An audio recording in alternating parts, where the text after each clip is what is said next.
Where is it?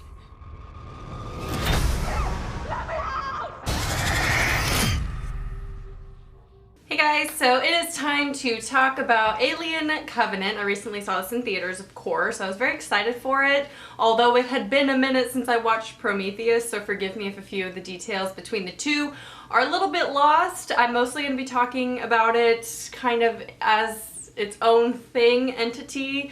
Of course, it's related to all the other Alien films, being that it's a second part of the prequel series. So basically, Alien, Ridley Scott, they're doing like a Star Wars thing. It's kind of happening, you know, they got the 3 or whatever Alien films, the trilogy. I mean, the other sequels are okay, but like the 3 trilogy, that's my favorites of the Alien series, right? And then they're doing, Ridley Scott has said that he's doing 3 prequel series, so it's basically like Star Wars, okay? As you guys know, Alien's one of my favorite films. It kind of has been replaced in my top 3 favorite films. As you guys know, I love The Ring, The Thing, and then it used to be like Alien versus Mama for the 3rd place, but it has been officially taken over by Texas Chainsaw Massacre, the original, because I always forget how amazing that movie is. It's one of my favorites. I've seen it so many times. One of the best original slasher films in my opinion. That's not what you're here for though. We're talking about Alien. I'm just saying it's kind of taking a step down. Sorry, Alien. And of course, if we're battling between The Thing and Alien for sci-fi favorite, it's gonna be The Thing. John Carpenter's The Thing, that is. So as I was in the theater, I've been doing this thing where I like take notes while I watch movies, which kind of takes the fun away from it in a sense, but it gives me a better idea for reviews because I do have a terrible memory when it comes to movies for whatever reason. So the premise of this one is that there is a group of colonists that are going to a specific like different planet or whatever, which, sorry, my cat wants to make noise right now. I do like that with every Alien film that there's always a different group of people. It's not always scientists or it's not always military. It's always something different. My favorite, by the way, in case you are new here or I haven't said it enough, is Alien 3, The Prisoners. That's my favorite Alien. Anyway, so this one is a group of colonists that are going to colonize a planet, obviously. Really strange that James Franco has like a really small part in this, yet is probably one of the most top-billed actors in this film. It was very weird. I didn't know it was James Franco until like there's a video of him. It was very strange. I don't get it. Basically, the main guy, the main leader of the ship dies, and so a new guy takes over. And then they get this radio signal of something weird, some weird sounds coming from a different planet that's like a detour from where they're going.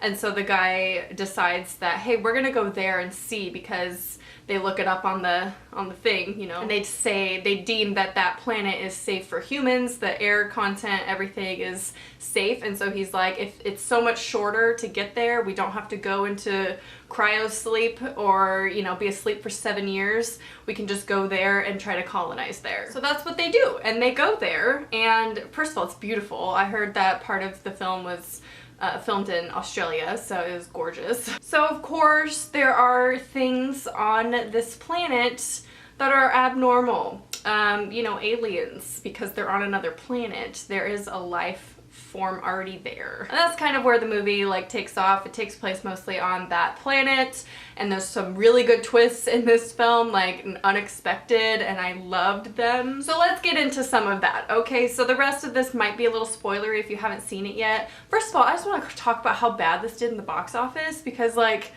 why? I mean, I get that the Prometheus did horrible. Like, a lot of people didn't like Prometheus, but still, it did really bad. Like, Pirates did better than it. No offense to Pirates, but I just want a horror movie to do well in the box office again. And that's not part of The Conjuring, because no offense to Conjuring 2, but why is that the only... Okay, whatever. Okay, so the first twist that we see is they discover, after a couple people have died because the aliens have attacked. I love how they attack, by the way. It's very strange. There's like this black mist that gets in their ears or whatever.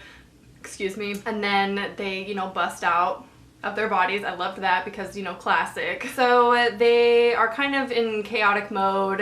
They eventually find out that this is the planet where the Prometheus ship disappeared to, which I thought was really cool. However, the reaction of them were not surprised. They were like, oh, this is where it landed. That's cool. Like, out of all planets in the universe and you happen to go to the one where that ship disappeared to and you're not shocked at all, you're not like, oh my god, we found it. Basically the robot guy David from Prometheus is there.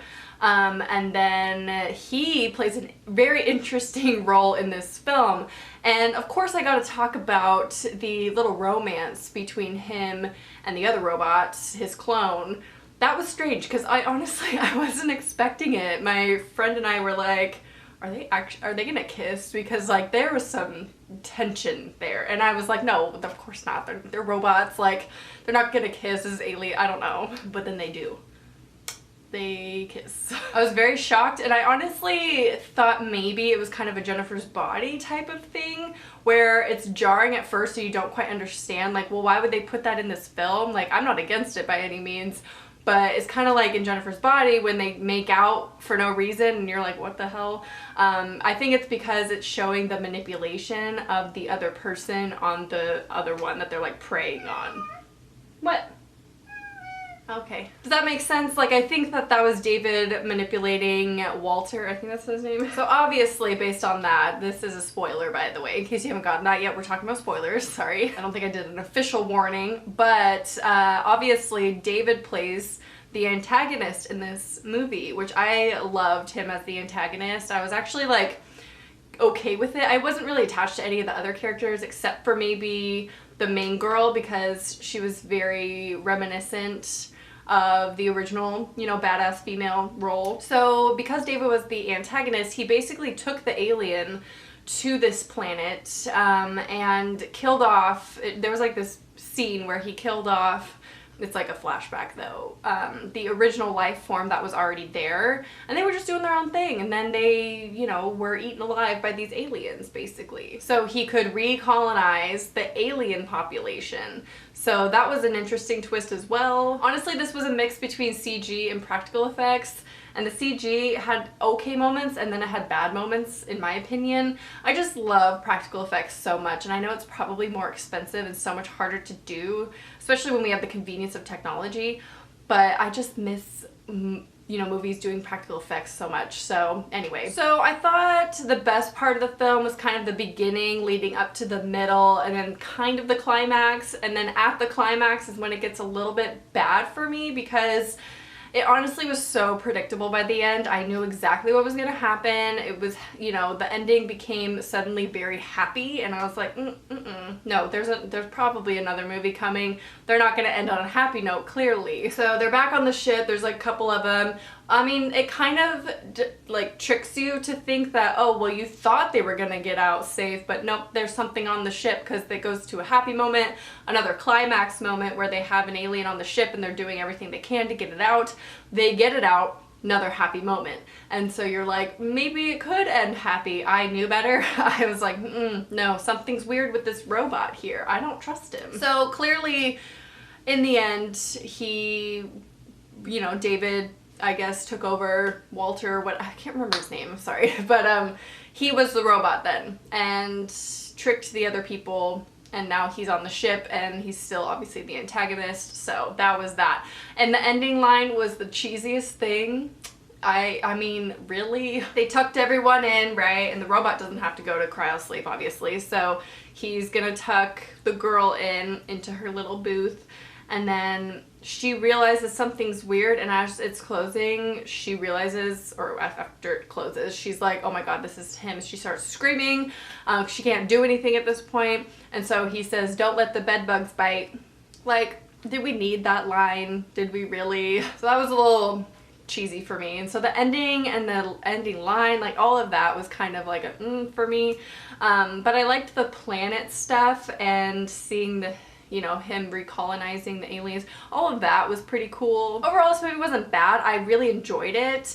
Not as much from a horror perspective though. Like it was definitely, it just felt more actiony to me, which wasn't necessarily bad because I kind of get that vibes from the other films too. They're not as horror, they're very sci-fi, of course. So that's kind of why in my top 3 like horror films, Texas Chainsaw took over, but that's just my opinion. Let me know if you've seen this film and your thoughts on it down below. Overall, I thought it was meh.